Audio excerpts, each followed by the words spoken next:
കർത്താവായ യേശു ക്രിസ്തുവിൻ്റെ നിസ്തുലമായ നാമത്തിൽ നിങ്ങൾക്കേവർക്കും എൻ്റെ എളിയ സ്നേഹവന്ദനം. പ്രിയ മാതാപിതാക്കളെ, പ്രിയ സഹോദരീ സഹോദരങ്ങളെ, പ്രിയ യൗവനക്കാരെ, പ്രിയ കുഞ്ഞുകുട്ടികളെ, നിങ്ങളെ യേശു സ്നേഹിക്കുന്നു.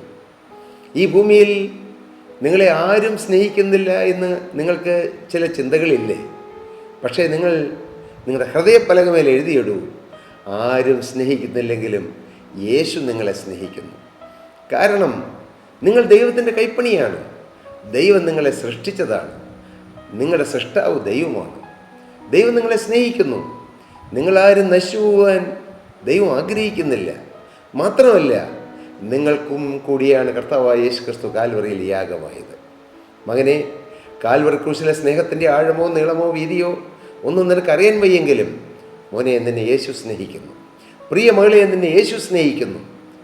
ഹല്ലേലൂയ. ഈ ഒരു ചിന്ത, യേശു എന്നെ സ്നേഹിക്കുന്നു എന്നുള്ള ആ ചിന്തയുടെ വ്യാപ്തി, അതിൻ്റെ ആഴം, അതിൻ്റെ സ്വാധീനം അതെത്ര വലുതാണെന്നറിയാമോ? കാരണം സ്നേഹത്തിൻ്റെ മൂർത്തിഭാവമായിരുന്നു ക്രിസ്തു. ജീവൻ തന്ന് സ്നേഹിച്ചത് ഈ ഭൂമിയിൽ ആരുമില്ല, ആർക്കും കഴിയുകയുമില്ല. എന്നാൽ സ്വന്തം ജീവൻ നമുക്ക് വേണ്ടി തന്ന്, സ്വന്തം ജീവരക്തം നമുക്ക് വേണ്ടി അവസാന തുള്ളി ഒഴുക്കി തന്ന് നമ്മെ സ്നേഹിച്ചത് യേശു മാത്രമാണ്. യേശു മാത്രമാണ്. അതാണ് യേശുവിൻ്റെ സ്നേഹത്തിൻ്റെ ആഴം, ആ യേശുവിൻ്റെ സ്നേഹത്തിൻ്റെ വീതി, ആ യേശുവിൻ്റെ സ്നേഹത്തിൻ്റെ ഉയരം. അത് മനുഷ്യൻ്റെ വാക്കുകളാൽ വർണ്ണിക്കാൻ കഴിയില്ല, വർണ്ണനാതീതമാണ്. ദൈവനാമം മഹത്വപ്പെടട്ടെ. പത്രോസ്ലീഹ എഴുതിയ ഒന്നാമത്തെ ലേഖനം 2-ാം അധ്യായം അതിൻ്റെ 9-ാമത്തെ വാക്യം ഇപ്രകാരം പറയുന്നു: നിങ്ങളോ അന്ധകാരത്തിൽ നിന്നും തൻ്റെ അത്ഭുത പ്രകാശത്തിലേക്ക് നിങ്ങളെ വിളിച്ചവൻ്റെ സൽഗുണങ്ങളെ ഘോഷിപ്പാൻ തക്കവണ്ണം തിരഞ്ഞെടുക്കപ്പെട്ട ഒരു ജാതിയും രാജകീയ പുരോഹിത വർഗവും വിശുദ്ധ വംശവും സ്വന്തം ജനവുമാകുന്നുവെന്ന്. എന്താണ് അതിൻ്റെ അർത്ഥം? നിങ്ങൾ ഒരു കാലത്ത് അന്ധകാരത്തിൽ കിടന്നവരായിരുന്നു. നിങ്ങളോ അന്ധകാരത്തിൽ നിന്നും, നാം വന്നത് അന്ധകാരത്തിൽ നിന്നാണ്, ഇപ്പോൾ പോകുന്നത് അത്ഭുത പ്രകാശത്തിലേക്കാണ്. എന്തിനാണ് അന്ധകാരത്തിൽ നിന്ന് ദൈവം നമ്മെ വിളിച്ചത്? ഏതാണ് പ്രിയപ്പെട്ടവർ ഈ അന്ധകാരം എന്ന് പറയുന്നത്?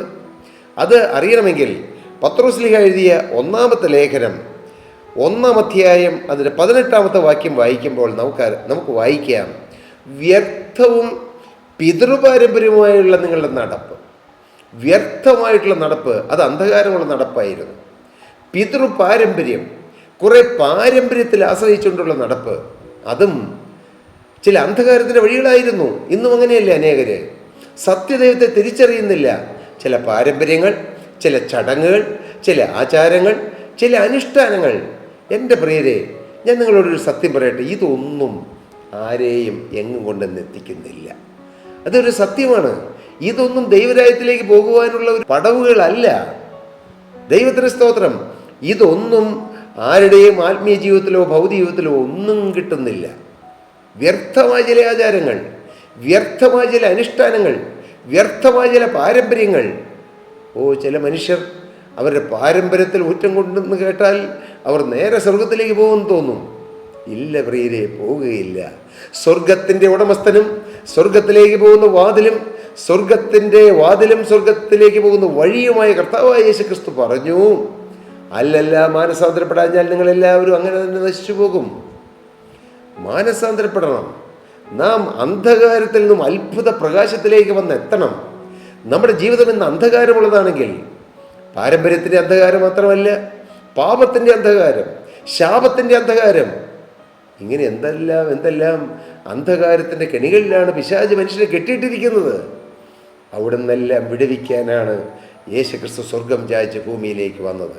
ദൈവത്തിൻ്റെ വചനം കേൾക്കുമ്പോൾ, ഈ വെളിച്ചമാവുന്ന ദൈവത്തിൻ്റെ വചനം നാം കേട്ടുകൊണ്ടിരിക്കുമ്പോൾ, ഈ വെളിച്ചം നമ്മുടെ ഹൃദയത്തിലേക്ക് വരികയും അന്ധകാരമുള്ള നമ്മുടെ ഹൃദയത്തിൽ സത്യപ്രകാശമായി ഈ വെളിച്ചം വന്ന് ഉദിക്കുകയും ചെയ്യുമ്പോൾ നമുക്ക് യഥാർത്ഥമായി നമ്മുടെ അവസ്ഥ മനസ്സിലാകും. ദൈവമാരെന്നും ഞാനാരെന്നും മനസ്സിലാക്കി ഞാനൊരു പാപിയാണെന്നുള്ള തിരിച്ചറിവ് ഹൃദയത്തിൽ വരികയും അത് അനുതാപത്തിലേക്ക് നമ്മെ നയിക്കുകയും ആ അനുതാപം ഏറ്റുപറച്ചിലേക്കും തുടർന്ന് അത് സമർപ്പണത്തിലേക്കും വരികയും യേശുവിനെ രക്ഷിതാവും കർത്താവുമായി സ്വീകരിക്കുന്ന ആ രക്ഷയുടെ അനുഭവം യേശുവിനെ എൻ്റെ രക്ഷകനെന്ന് കർത്താവെന്ന് ഹൃദയം കൊണ്ട് ഏറ്റുപറയുകയും ദൈവം ആ യേശുവിനെ മരിച്ചവരിൽ നിന്ന് ഉയർപ്പിച്ചു എന്ന് ഹൃദയം കൊണ്ട് വിശ്വസിക്കുകയും ചെയ്യുന്ന രക്ഷിക്കപ്പെടുന്ന അവസ്ഥയിലേക്ക് നാം വരികയും ചെയ്യും. അതാണ് ക്രിസ്തീയ ജീവിതത്തിൻ്റെ തുടക്കം. അല്ലാതെ നാം ഒരു പാരമ്പര്യത്തിൽ ജനിച്ചു എന്നുള്ളത് ക്രിസ്തീയ ജീവിതത്തിൻ്റെ തുടക്കമേ അല്ല. നമ്മുടെ SLC ബുക്കിൽ ക്രിസ്ത്യൻ എന്ന് പറഞ്ഞാൽ അതവിടെ എഴുതി വയ്ക്കാം. നാം ക്രിസ്ത്യാനി ആകുന്നില്ല പ്രിയരെ. അതേ സഹോദര, പ്രിയ സഹോദരി, ഞാനത് വിപ്ലവം പറയുകയല്ല. നിങ്ങൾ ഓരോരുത്തരും വ്യക്തിപരമായി കാൽവരി ക്രൂശിൽ നിങ്ങൾക്ക് വേണ്ടി യാഗമായ യേശുവിനെ നിങ്ങളുടെ സ്വന്തം രക്ഷിതാവും കർത്താവുമായി നിങ്ങൾ എന്ന് സ്വീകരിക്കുന്നുവോ അന്നേ നിങ്ങളൊരു ക്രിസ്ത്യാനി ആകുന്നുള്ളൂ, തുടക്കമിടുന്നുള്ളൂ. പറയാം, ഞാനും ക്രിസ്ത്യാനിയാണ്. മാമോദിസ രജിസ്റ്ററിൽ പേരുണ്ട്, പഞ്ചായത്ത് രജിസ്റ്ററിൽ പേരുണ്ട്, ചർച്ചിൽ പേരുണ്ട്, പള്ളിയിൽ പേരുണ്ട്, SLC ബുക്കിൽ റിലീജിയൻ എഴുതി വച്ചിട്ടുണ്ട്. എല്ലാം നമുക്ക് പറയാം ഞാനും ഒരു ക്രിസ്ത്യാനിയാണ്. ആരാണ് യഥാർത്ഥ ക്രിസ്ത്യാനി? ക്രിസ്തുവിനെ അനുഗമിക്കുന്നവനാണ് ക്രിസ്ത്യാനി. ക്രിസ്തുവിൻ്റെ വചനം അനുസരിക്കുന്നവനാണ് ക്രിസ്ത്യാനി. ക്രിസ്തുവിൻ്റെ സ്വഭാവം പ്രാപിക്കുവാൻ ഓരോ ദിവസവും തന്നെ ദൈവസന്നിധിയിൽ താഴ്ത്തുന്നവനാണ് യഥാർത്ഥ ക്രിസ്ത്യാനി. യഥാർത്ഥമായി രക്ഷ അനുഭവിക്കുന്നവനാണ് ക്രിസ്ത്യാനി. അങ്ങനെയുള്ളവർക്ക് മാത്രമേ ക്രിസ്തു പോകുന്നിടത്ത് പോകാൻ കഴിയൂ. എന്താണ് ക്രിസ്ത്യാനി എന്ന വാക്കിൻ്റെ അർത്ഥം? ക്രിസ്തുവിനെ അനുഗമിക്കുന്നവൻ. നിങ്ങൾ ക്രിസ്തുവിനെയാണോ അനുഭവിക്കുന്നത്, അതോ ചില ചടങ്ങുകളും ആചാരങ്ങളുമാണോ? ദൈവത്തിന് സ്തോത്രം. ക്രിസ്തു വിഭാവനം ചെയ്യാത്ത മറ്റാരൊക്കെയോ പറഞ്ഞ് കെട്ടിച്ചമച്ച ചില കെട്ടുകഥകളും ചില ഗൂഢതന്ത്രങ്ങളും നിറഞ്ഞു നിൽക്കുന്ന ചില അനുഷ്ഠാനങ്ങൾ കെട്ടപ്പെട്ടാണ് നിങ്ങൾ പോകുന്നത്. പ്രിയപ്പെട്ടവരെ, ഞാൻ തുറന്നു പറയുന്നതിൽ നിങ്ങൾ ക്ഷമിക്കണം. ഈ സത്യം അറിയണ്ടേ? ഈ സത്യം നിങ്ങൾ അറിയുകയും ഈ സത്യം നിങ്ങളെ സ്വതന്ത്രരാക്കുകയും ചെയ്യും. ഹല്ലേലൂയ. ദൈവനാമം മഹത്വപ്പെടട്ടെ. ഞാൻ ഒരു സഭയ്ക്കും എതിരല്ല, ഞാൻ ഒരു മതത്തിനും എതിരല്ല, ഞാൻ ഒരു ചർച്ചിനും എതിരല്ല. പക്ഷേ ചില സത്യങ്ങൾ നിങ്ങൾ അറിയണം. ഈ തിരുവചനം, ദൈവത്തിൻ്റെ വചനം സത്യങ്ങളുടെ വചനമാണ്. സത്യവേദ പുസ്തകം എന്നാണ് പറയുന്നത്. സത്യവേദ പുസ്തകം, സത്യം മാത്രം പറയുന്ന, സത്യം മാത്രം ഉയർത്തുന്ന, സത്യമായ ക്രിസ്തുവിനെ ഉയർത്തുന്ന ഈ വചനത്തിൽ എഴുതിയിരിക്കുന്നു, നാം മാനസാന്തരപ്പെട്ടില്ലെങ്കിൽ നാം നശിച്ചു പോകും, നിത്യ നരകത്തിന് അവകാശിയാകും. ഹല്ലേലൂയ. എന്താണ് ദൈവത്തിൻ്റെ വചനം പറയുന്നത്? അറിയായ്മയുടെ കാലങ്ങളെ ദൈവം ലക്ഷ്യമാക്കാതെ ഇപ്പോൾ എല്ലായിടത്തും എല്ലാവരും മാനസാന്തരപ്പെടണമെന്ന് ദൈവം കൽപ്പിക്കുന്നു. അത് ദൈവത്തിൻ്റെ കൽപ്പനയാണ്. നാം അന്ധകാരത്തിൽ നിന്നും മാറണം, പ്രകാശത്തിലേക്ക് വരണം.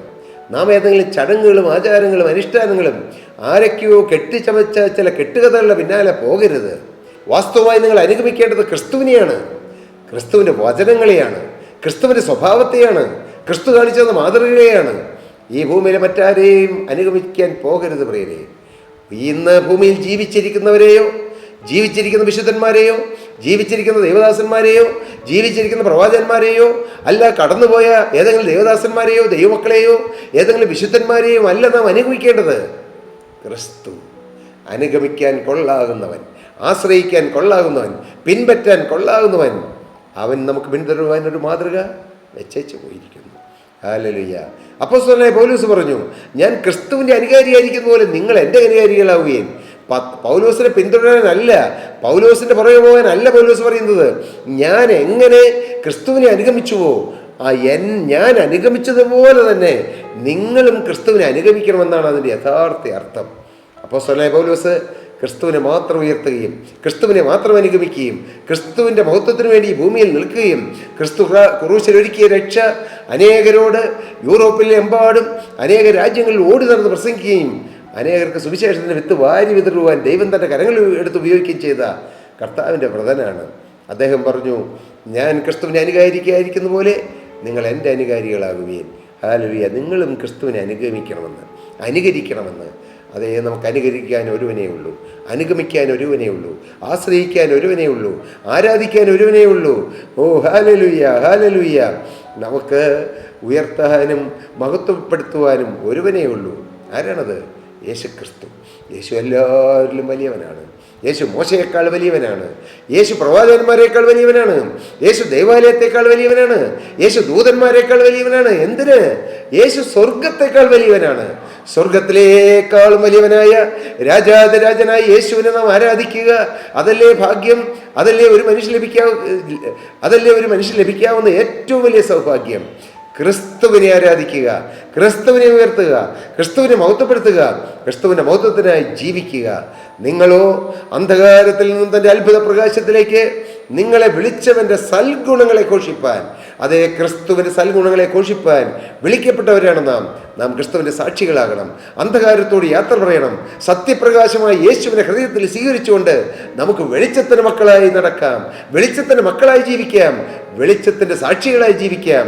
വെളിച്ചമാകുന്ന ക്രിസ്തുവിനെ ഈ അന്ധകാരമുള്ള ലോകത്തിൽ ഉയർത്തിക്കൊണ്ട് നമുക്കും ഹല്ലേലൂയ വെളിച്ചത്തിൻ്റെ പാതയിലൂടെ, വചനപാതയിലൂടെ നമുക്കും യേശുവിനെ അനുഗമിക്കാം.